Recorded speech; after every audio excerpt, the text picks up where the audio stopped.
अस्सलाम वालेकुम। ये आड़े इसका नाम क्या है? अस्सलाम वालेकुम। श्रीनगर अड्डा है ये। आड़े यहाँ से श्रीनगर गाड़ी नुसू नुसू अड्डा। अच्छा, आड़ा मतलब क्या है? आड़ा यहाँ से गाड़ियाँ जाती हैं श्रीनगर। अच्छा, जी।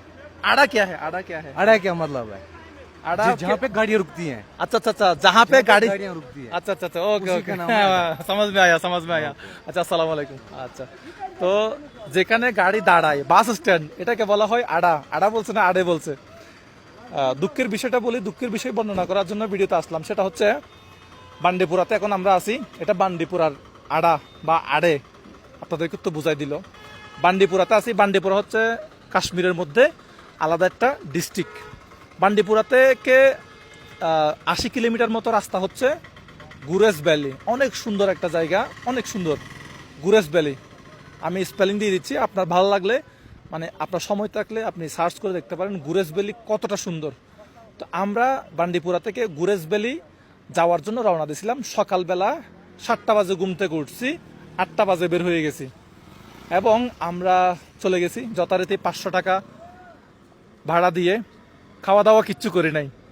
তো 500 টাকা, 500 রুপি আর কি, দুইজনে 1000 রুপি, আমি এবং আমার ক্যামেরাম্যান। সো গেলাম এন্ট্রি পয়েন্টে গিয়ে, মানে অর্ধেকের বেশি গেছি। এন্ট্রি পয়েন্টে গিয়ে বলে যে ফরেনার নট অ্যালাউ। এটা আমাদেরকে লোকাল যিনি গাড়ি ড্রাইভার উনিও বলে নাই, বা উনিও হয়তো জানে না। যাই হোক, সো আমরা বিএসএফ বা যারা ইন্ডিয়ান আর্মি আছে ওরা জিজ্ঞেস করলো কোন দেশ থেকে, কিভাবে। সো বললো যে না, আসলে কাশ্মীরের শুধুমাত্র কাশ্মীর না, শুধুমাত্র এই বান্ডিপুরার যারা আছে তারা ওখানে যেতে পারবে। যদি কাশ্মীরের কেউ যায়, জম্মুর কেউ যায়, লাদাখের কেউ যায়, পুরো ইন্ডিয়া থেকে কেউ যায়, তাকে আধার কার্ড এন্ট্রি করায় তারপরে ওখানে যাইতে হবে। অনেক রেস্ট্রিকশন, কারণ পাশে নাকি পাকিস্তান। এটা আমাদেরকে ইন্ডিয়ান আর্মিরা বললো। খুব সুন্দর আমাদের সাথে গল্প করতেছিল, আমাদেরকে সুন্দর করে বিষয়টা বুঝিয়ে বললো।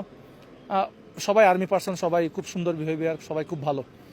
সো সবাই বিষয়টা বুঝিয়ে বললো। এখন আমরা আর কি করব, আমাদেরকে গাড়িটা ফেলে গাড়িটা চলে গেছে।